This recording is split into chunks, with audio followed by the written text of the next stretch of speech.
What is up, guys? So, welcome back to another episode of Many Mistakes Ago. I'm just gonna start off by saying, I know, it is a mess, but your girl is trying.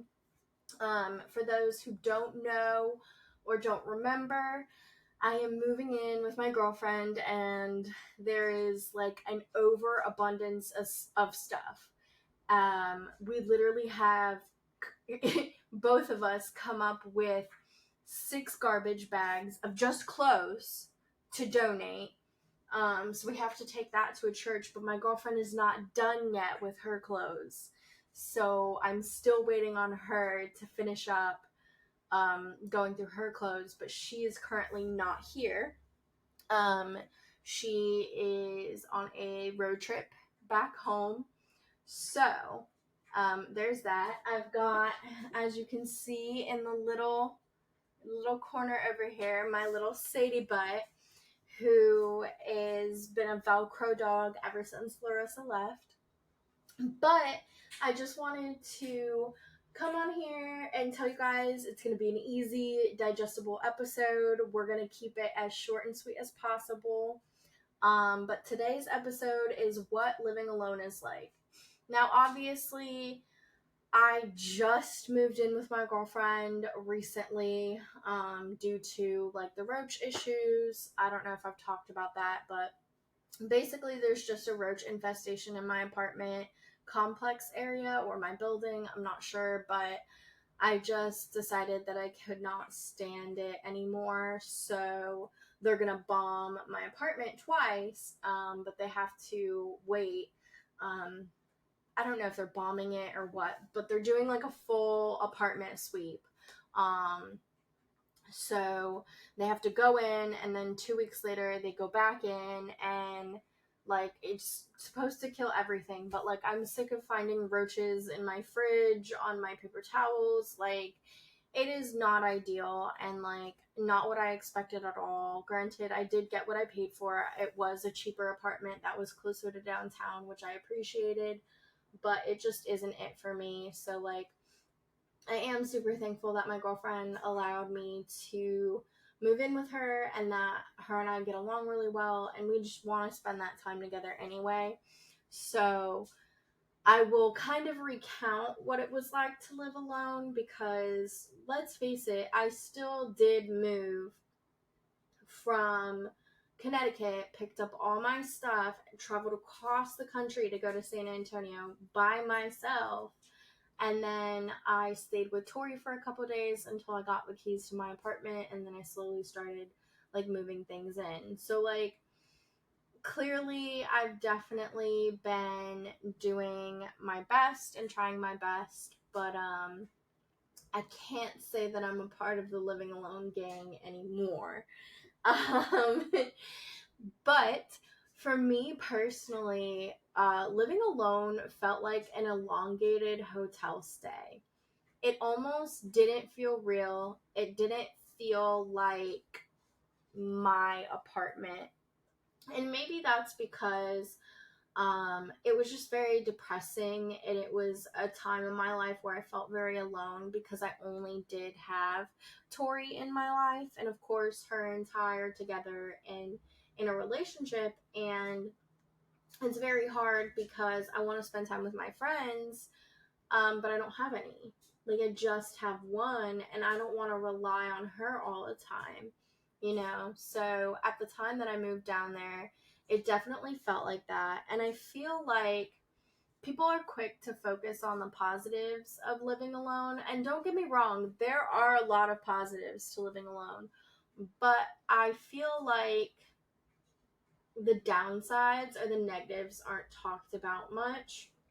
And I guess I just wanted to kind of dive into that a little bit because I don't want everyone to think it's all fine and dandy because it's great, but there are downsides and you do have to be aware of it because you are living alone, and it can be scary and it can be exhausting and draining and boring and so many other things because you are doing it all by yourself. You don't have anyone to help you do the laundry or cook or clean or, you have to take care of yourself, and you have to do things for yourself and for the apartment.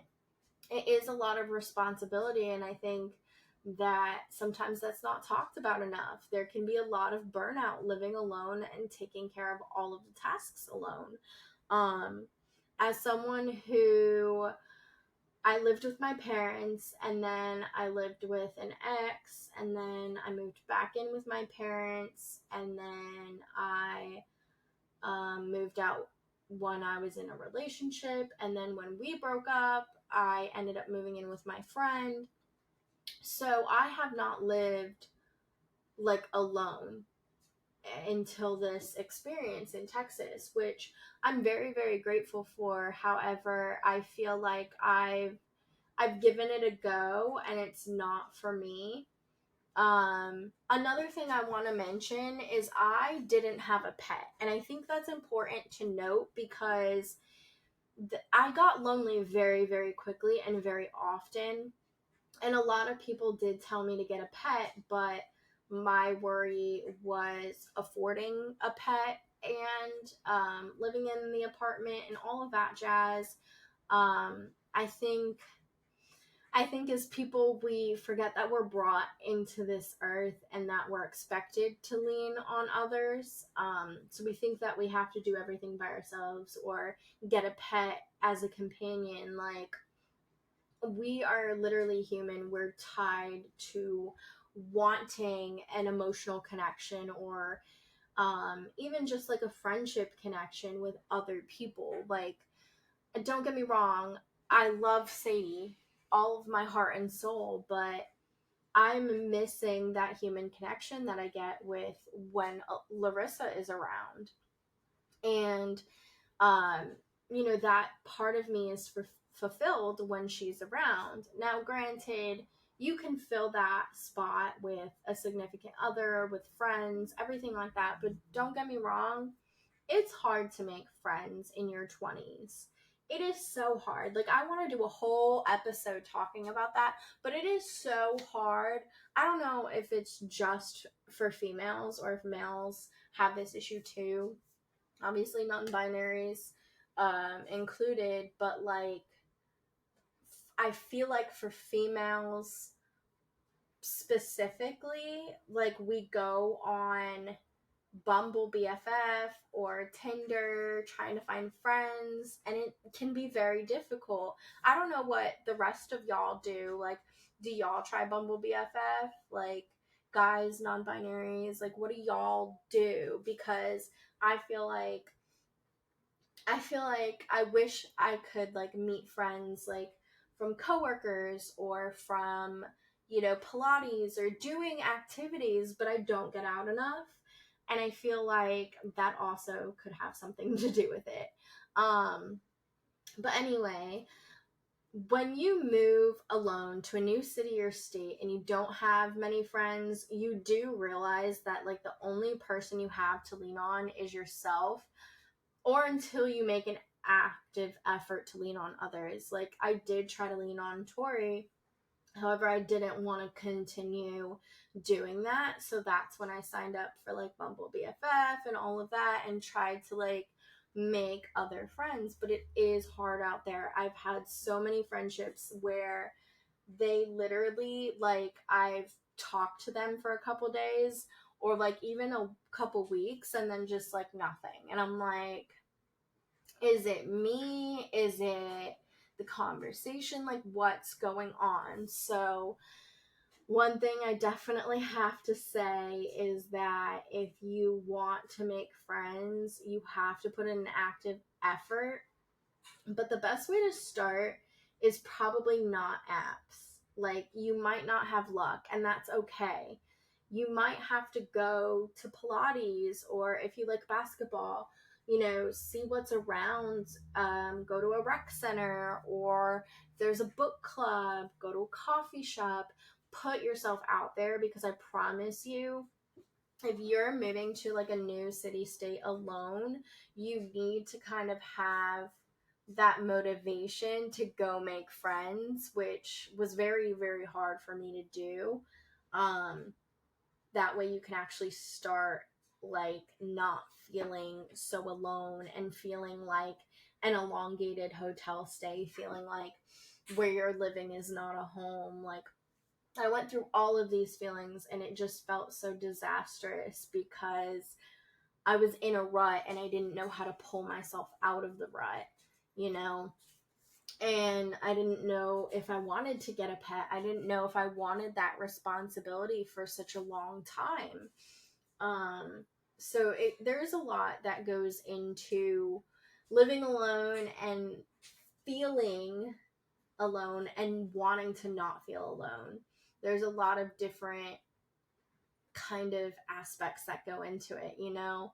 Because like I said, I had Tori here, and I had my mom and my friends back home, but like there was no physical like friendships where I could go meet somebody for coffee and talk, or have a friend over and talk, or watch a movie, or go out and have fun. Like, it was me doing things alone. Like, I remember going to the San Antonio Pride alone and just walking around, and like I have that RBF, so it's definitely a little bit tough, but like the minute someone talks to me, I'm like, "Oh yeah, like, I can move and vibe off of that." But I did make a couple friends at the Pride Parade, but nothing long term. It's been like social media connections, or like making a friend for the day and then you never see them again. You don't get their contact information. Like, there's so many different things. But I just have to say, like, there is a feeling of loneliness that's hard to describe when you're trying so hard to start over and be self reliant and lean into those feelings of loneliness instead of always trying to keep busy. And I want to talk more about that. Sorry, I had to go put the pizza in the oven. But basically, leaning into the feelings of loneliness is very, very hard to do because we are so reliant and honestly sometimes codependent on other people. Like, we feel like we need to always be around other people, and I wanted to lean into the feelings of loneliness. Like, that was one goal that I had when I moved here, that I knew it was going to be difficult, and I knew that I was going to bring up childhood trauma because I decided to live on my Chiron line. If anyone knows what that is, basically it's astrocartography, and Chiron line is basically the line on your birth chart, and if you choose to live there, it can bring up childhood trauma, feelings of loneliness. You're basically like, you don't want to go there unless you are trying to like heal yourself and move past some like real deep, tough shit, which is what kind of drew me here in the first place. Like, I felt called to come here. I'm literally like, I have a podcast, Many Mistakes Ago, that's about like learning from your past mistakes and healing childhood trauma and being in your healing era and like getting over heartbreak and trying to be a better person. Like, there's so many different topics on Many Mistakes Ago that it's basically just like my own little self-help podcast, if you will. So with that being said, I chose to live on this line because I wanted to face my problems head on. I knew that Connecticut wasn't right for me. I felt called to be here in San Antonio. There were so many different things that kind of came up with me just wanting to move here. And I finally decided, like, F it, I'm gonna go. I'm gonna lean into the feelings of loneliness. I'm gonna become self reliant. I'm gonna figure out like what I need to do and how I need to be, and figure out just all of my childhood trauma, figure out my shit basically. And I feel like I've been doing that. I feel like I've closed a lot of chapters. I feel like I'm reading a lot of self help books that kind of get me to understand my brain. Like my current book I'm reading is Setting Boundaries, Finding Peace. Well, it's called Set Boundaries, Find Peace, but it's about setting boundaries and finding peace by having those healthy boundaries. And I've come to realize, like, I don't have healthy boundaries at all. Like, I either don't set them or they're unhealthy. So, we're going to have an episode that talks about that, like, down the line. But I feel like living alone really pushes you to be like self-reliant. It pushes you to like do things for yourself, because who's going to do it for you? You don't have a partner that lives with you to do it for you. Or when you live alone and you're single, like you don't have anybody to like come help you. And if you just move to a place, like you probably don't have friends that are like around because you didn't make them yet. So there's definitely some challenges and some downsides. But I must say, once I did start to make some friends, I like realized like, okay, it's not that bad now. Like I'm filling that all of that free time that I had with social interaction, like pure social interaction, not just like scrolling on TikTok or Facebook or Instagram and having all of this FOMO, and realizing like I need friends, I want friends, we literally, I don't know how to say it other than this, but we are built to have connections with people. That is what makes life, is our connections with other people. And a lot of connections do come and go. They're for a reason or a season, or, that not all of your connections will stay forever. But I definitely feel like our connections with other people is what makes life worth living. And that's how we get through this cruel, cruel life. But now that I've talked y'all's ears off about the downsides that I experienced, I want to talk about some of the upsides, because I feel like I don't want to discourage people from living alone, because it truly is a great experience and you have to try it at least once. If you can't afford it, maybe have a roommate. It's a little bit different, but still the same in the sense that you're not living with a partner. Because I definitely think that living with a partner, living with a roommate, living with a friend, and living alone are all different experiences. But some upsides are, you get to choose where you want to live. You get to choose what state. If you're in the United States, you get to choose what city. You get to choose what apartment complex. You get to choose if you want an apartment or a townhouse or a house. If you can afford it, like by all means, wherever you want to live, that is completely up to you 100%. When you're with a partner, or you are with a roommate or a friend trying to figure out where to live, you have to take their wants and needs and non-negotiables into consideration. When it's just you, it's just you. Granted, I feel like I probably would have never moved into the apartment complex that I'm in had I lived with somebody, or like was moving with somebody, because I feel like I didn't have much standards going into it other than I wanted a reasonable price range. And that's why I kind of say like I did get what I paid for with the apartment complex that I chose. And I'm living with it, I mean, not really living with it, but like I'm paying for the place and I'm like finishing up my lease. Like I'm not going to terminate it early.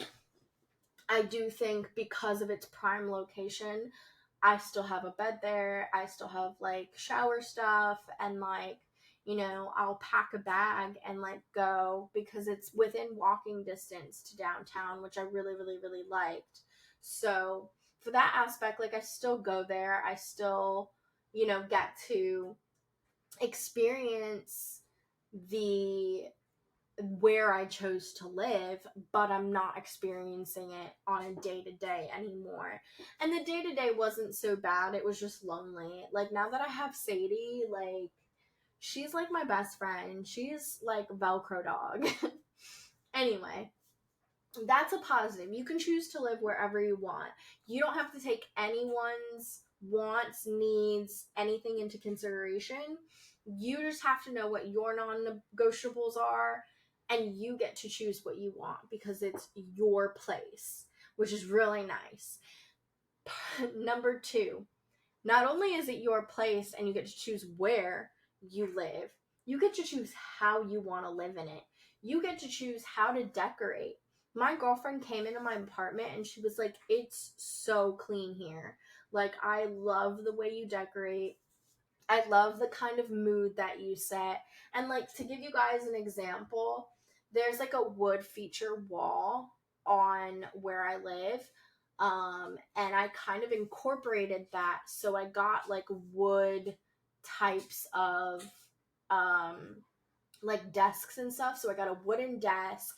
I got a papasan chair that had the wood and then a cream colored like pad or whatever you want to call it. I got white wooden bookshelf and cube organizer, and then it was just a very kind of light yet earthy feel because I had the like cream and the white, and it kind of brightened up the space. But I also had the wood that kind of made it feel earthy, and like the darker wood with the desk that I had, with the TV stand, we'll call it, that I had. So there were some accents that made it feel earthy and some that made it feel light, and I just liked the way that I decorated it. And I told my girlfriend, like, when we like, if we choose to stay here, that's fine. But if we choose to move somewhere, like, I'm gonna tell you right now, like, it is not gonna look like this. Like, it is gonna be completely different and decorated. And she was like, okay. So I'm really excited for that because we do want to decorate and incorporate more of our life together. And she likes my decoration style, and we just want it to be clean. And I'm really excited for that. But like, when you're alone, like, you can do whatever you want, and like, it's so nice to get creative. um Not only that, but like, you can do whatever you want whenever you want. There's nobody that you have to report to. You go out when you want to, you sleep in when you want to, within reason. Obviously we have jobs, but like, you can do whatever you want when you want. If you want to let your laundry pile up until you have one pair of underwear and like then you wash everything, by all means. If you want to live out of your laundry basket, by all means. If you want to let the dishes pile up because you're so depressed and like you can't deal with it right now, no problem. You can have that happen. It's not that great, but you can also be as tidy as you want, as messy as you want. It's your place. Nobody's going to tell you no. Nobody's going to tell you that you can't.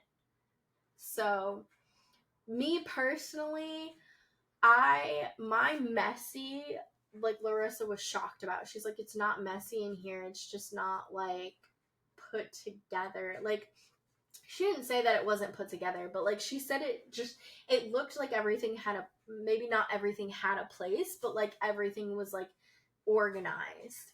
And like, for me, I'm like, no, like, everything needs to have a place. Like, putting stuff on the bed is driving me crazy. Like, it is driving me up a wall.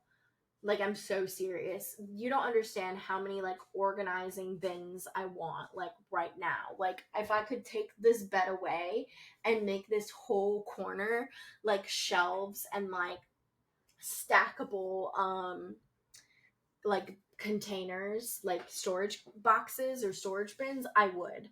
But that's besides the point. Um the upsides and the downsides are that you are forced to depend on yourself. And I talked about this a little bit You're the one that's going to get the laundry done. You're the one that's going to get the dishes done. Like, nobody else is going to do it for you. So it sucks in that way because it can be draining. But the upside is that you learn this like independence, and you have like this new sense of like, I can do this all by myself. Like, there's just like a confidence that goes with that independence, and it feels really good because you tell yourself like, hey, I can depend on me, and I love that I can depend on me. It does feel great. And being forced to depend on yourself, it gives you a reason to keep going most times. Sometimes for some people, the weight, the pressure can be exhausting and you feel like you're drowning. But for some people, it's also motivation to like take care of yourself. You know, you decide, okay, if I have the money, maybe I'll hire a cleaner that can help me clean, or maybe I tackle it one room at a time. Whatever you feel you need to do. I just feel like the upsides of being able to depend on yourself is something that you don't really experience until you live alone, because that's the only time you truly only depend on yourself, is when you live alone and you force yourself to be self-reliant. um when you live with a partner, or you live with a friend or your parents, like, you still do depend on them in some way, shape, or form, whether it be financial, whether it be cooking, whether it be cleaning. Like, there's some form of dependence that you have. So when you live alone, it's just like completely changed, and that can be honestly one of the best feelings, because you can finally be like, I've made it as an adult. Like, i I have this financial independence because I'm paying for my own apartment. I have, like, I get better at cooking because like I have all the space to create all these different yummy foods. Me personally, I'm not a chef. I don't like cooking. But I did brush up on a little bit of skills. I did try new things. I cooked.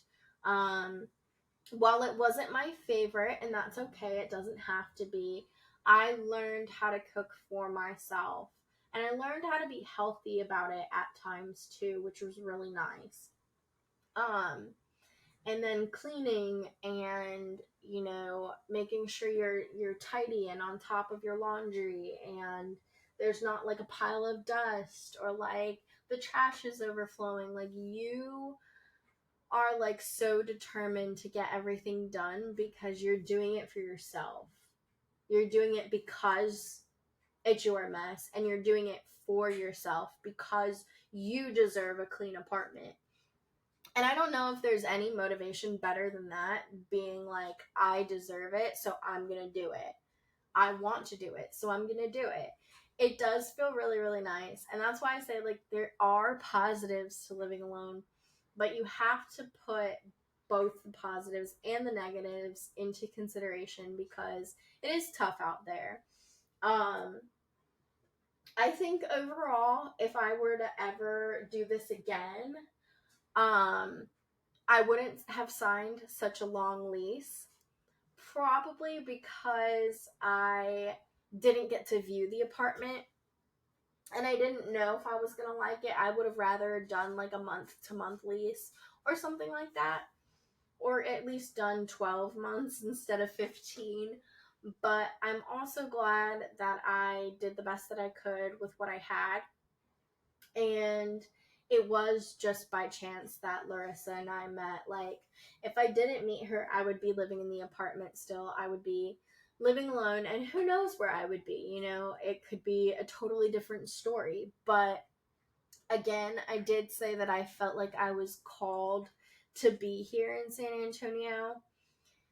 And I don't know if anyone believes in fate or manifestation or the universe or whatever y'all believe in, but I do believe that, like, I was called to be here to meet her. Like, I feel like there's just no way that we weren't fated um to meet and to be together.